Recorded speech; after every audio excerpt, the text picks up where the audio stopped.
In 1908, two sisters stood side by side for a portrait. Their smiles were bright, their eyes full of life. The photograph captured a moment that should have been ordinary, just another family keepsake tucked into an album and forgotten by time. But when genealogist Eleanor Vance discovered this image in a dusty archive box, she noticed something that made her blood run cold. Only one of the sisters existed in any official record. The other had been completely erased from history. Eleanor had been researching the Bentley family for weeks, tracing their lineage through census records and birth certificates. The work was tedious but straightforward until she found the photograph. Two young women, clearly sisters, posed in their Sunday best. On the back, written in faded ink, were two names, Tucker Bentley and June Bentley. Eleanor smiled at first, pleased to have found a visual connection to the family tree she was building, but when she cross-referenced the names with her documents, June Bentley simply did not exist. No birth certificate, no census entry, no marriage license, nothing. It was as if June had never been born. The photograph told a different story. June stood on the left, her hand resting gently on Tucker's shoulder. She was slightly taller, with darker hair pulled back in a neat bun. Tucker, blonde and shorter, leaned into her sister with obvious affection. Their dresses were nearly identical, suggesting they came from a family with means. The photographer's mark on the corner indicated the portrait had been taken in Boston in the spring of 1908. Everything about the image screamed authenticity, and this was no mistake, no misidentified photograph. These were the Bentley sisters, and yet only Tucker had left a paper trail. Eleanor began her investigation with the obvious questions. Perhaps June had died young, before any census could record her. But infant mortality records showed no June Bentley. Perhaps she had been adopted out or given a different surname. But adoption records from that era, sparse as they were, contained no matches. Eleanor expanded her search to newspaper archives, hoping for an obituary or wedding announcement. She found plenty of mentions of Tucker Bentley, who had married a banker named Zayden Morrison in 1912 and lived a long, apparently happy life. But June remained a ghost. The first real clue came from an unexpected source. Eleanor was reviewing property records when she noticed that the Bentley family home had been sold abruptly in November 1908, just months after the photograph was taken. The sale was unusual because the property had been in the family for 2 generations. Why would they leave so suddenly? Eleanor pulled the deed and found the buyer's name, Alex Whitmore, a local doctor. The connection seemed tenuous at first, but Eleanor had learned to follow even the thinnest threads. She tracked down records related to Dr. Whitmore and discovered he had specialized in what was euphemistically called nervous disorders. In the early 1900s, this usually meant he ran a private sanatorium. Eleanor's stomach tightened. She had a terrible suspicion about where this might lead.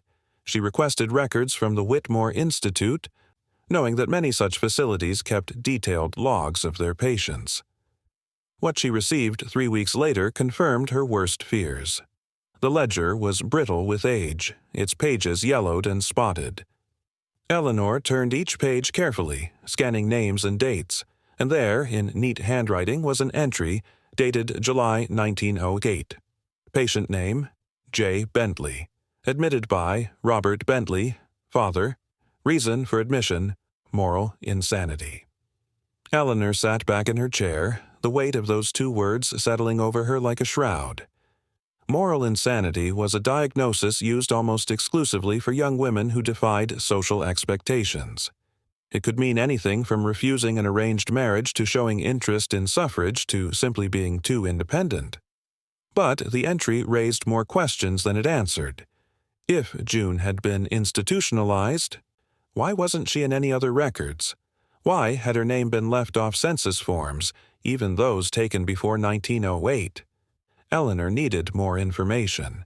She returned to the Bentley family papers and began reading through every document with fresh eyes. This time, she was looking for absences, for places where something should have been but wasn't. The pattern emerged slowly.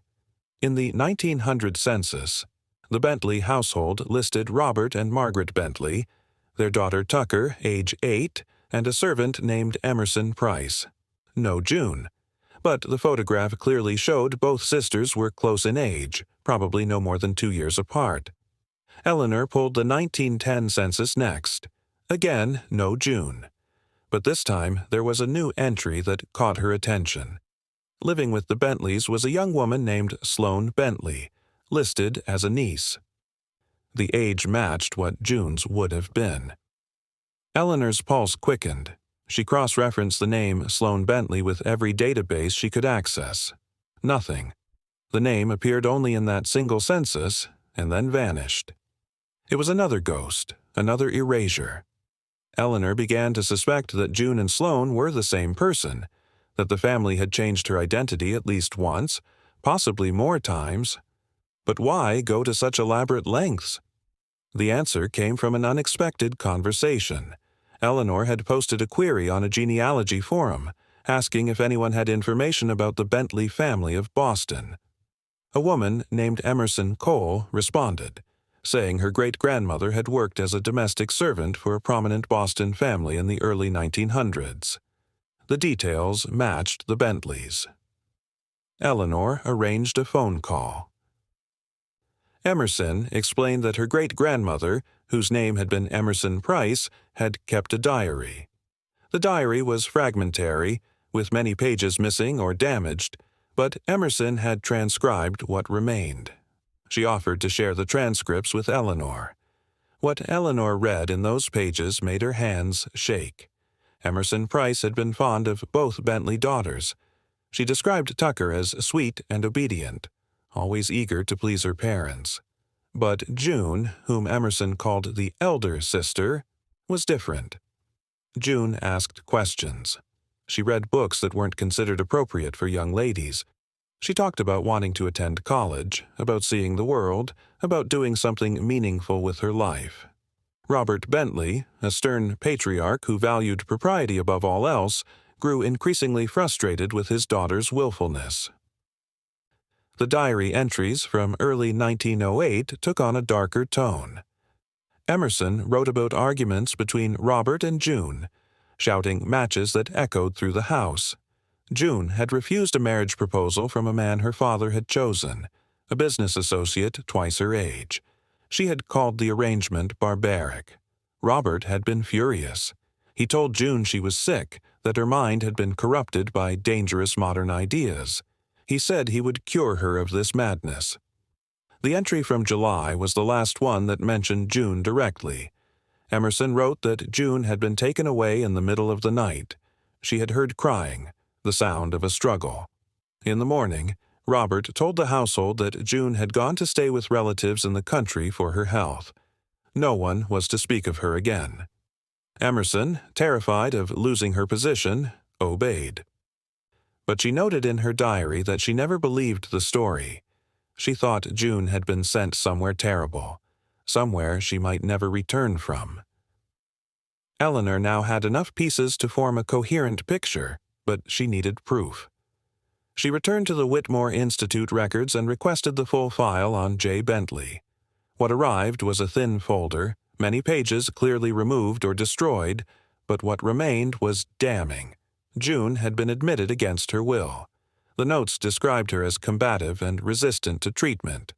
The treatment itself was horrifying by modern standards. Isolation, cold baths, forced sedation. There were references to other interventions, pages that had been torn out. One document stood out. It was a letter from Robert Bentley to Dr. Whitmore, dated September 1908. In it, Robert expressed his gratitude for the doctor's discretion and asked about the possibility of a permanent solution. He wrote that June's very existence was an embarrassment to the family, that her behavior had brought shame upon their name. He wanted her removed from all records, erased as thoroughly as if she had never been born. Dr. Whitmore's response was not in the file, but the outcome was clear. June had been systematically eliminated from history. The final document Eleanor found was a death certificate, filed in 1909. It listed a Jane Doe, approximate age 20, cause of death, pneumonia. The certificate was from the Whitmore Institute. Eleanor believed, though she could never prove with absolute certainty, that this was June Bentley, the young woman who had smiled in that 1908 photograph, who had dared to want more than society prescribed, had died alone in an asylum, her identity stripped away, her existence denied. But Eleanor wasn't finished. She needed to understand why Tucker had gone along with this erasure. She dove back into Tucker's life, examining every record, every letter, every trace she had left behind. What she discovered was a woman who had lived in the shadow of her family's terrible secret. In a letter Tucker wrote to a friend in 1943, near the end of her life, there was a brief passage that hinted at her pain. She wrote about a sister she had loved, a sister who had been taken from her when she was young. She wrote about the guilt she carried for not fighting harder, for not standing up to their father. She had been afraid, and that fear had cost her everything. Tucker had kept the photograph.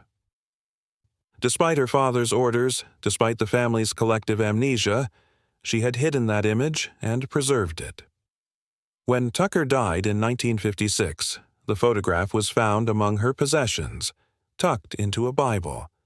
Her children, who had never heard of June, donated the family papers to a historical society, and that was how Eleanor had found the image decades later. Tucker's act of preservation had been her rebellion, her small way of insisting that June had mattered, that she had existed. Eleanor sat with all of this information spread across her desk. The photograph, the census records, the diary entries, the asylum documents. She thought about June Bentley, a young woman who had been punished for wanting autonomy, for daring to imagine a different life. She thought about how easily a person could be erased, how thoroughly a family could rewrite history. And she thought about all the other Junes, the countless women whose stories had been buried, whose names had been struck from records, whose existence had been denied because they refused to conform. The story of the Bentley sisters was not unique. Across the country, across the world, families had used institutionalization as a weapon against daughters who defied expectations. Asylums had been filled with women whose only crime was being inconvenient, being too smart, too independent, too alive. The records were full of vague diagnoses like moral insanity, hysteria, and melancholia. Behind each diagnosis was a person, someone with hopes and dreams, and a voice that had been silenced. Eleanor decided to write an article about her findings. She wanted June's story to be known, to be remembered. She contacted historical journals and genealogy publications. The response was overwhelming. People were hungry for these hidden stories, for the truth about what had been done to women like June. The article was published, and it sparked conversations about historical injustice, about the importance of preserving difficult truths, about the ways society had controlled and punished women. But Eleanor also thought about the personal toll of such research. She had spent months immersed in this tragedy, living with the knowledge of what had been done to June. She thought about Tucker's guilt, about how it must have haunted her for her entire life. She thought about the other family members, the ones who had chosen silence, who had participated in the erasure. What had that cost them? How did they live with themselves? The photograph remained the most powerful piece of evidence. Those two sisters, smiling in their Sunday best, captured in a moment before everything fell apart. June's hand on Tucker's shoulder, a gesture of affection and protection. Tucker leaning into her sister, trusting and young. Neither of them knowing what was coming, neither of them able to stop the wheels already in motion. The image was a reminder that behind every historical record, behind every name or absence of a name, was a real person who had lived and loved and suffered. Eleanor eventually moved on to other research projects, but June Bentley stayed with her. The story became a touchstone, a reminder of why her work mattered. History wasn't just about dates and names and facts. It was about people, about their struggles and their pain, and their small acts of resistance. It was about bearing witness to those who had been forgotten, about insisting that their lives had meaning even when the world tried to deny it. The Bentley family home in Boston still stands, though it has changed hands many times. The Whitmore Institute was shut down in the 1940s, its building eventually demolished. The records Eleanor had accessed were fragmentary, but they were enough to piece together the truth. June Bentley existed. She lived, she fought, she was silenced. But her story survived, carried forward by a photograph and a researcher who refused to let her disappear. In the end, the mystery of why only one sister appeared in census records was solved. It wasn't an accident or an oversight. It was a deliberate act of erasure, a family's attempt to bury a shameful secret. But erasure is never complete. Traces remain, fragments survive, and sometimes someone comes along who cares enough to look for them. Eleanor had been that person for June, and now, more than a century after that photograph was taken, June Bentley could be remembered not as a ghost or an absence, but as a real person who deserved better than the fate she received. If you found this story as haunting as we did, please hit the like button, subscribe to our channel for more stories that history tried to bury, and leave a comment telling us about forgotten family stories you have uncovered. These voices from the past need us to hear them. Let's make sure they are never silenced again.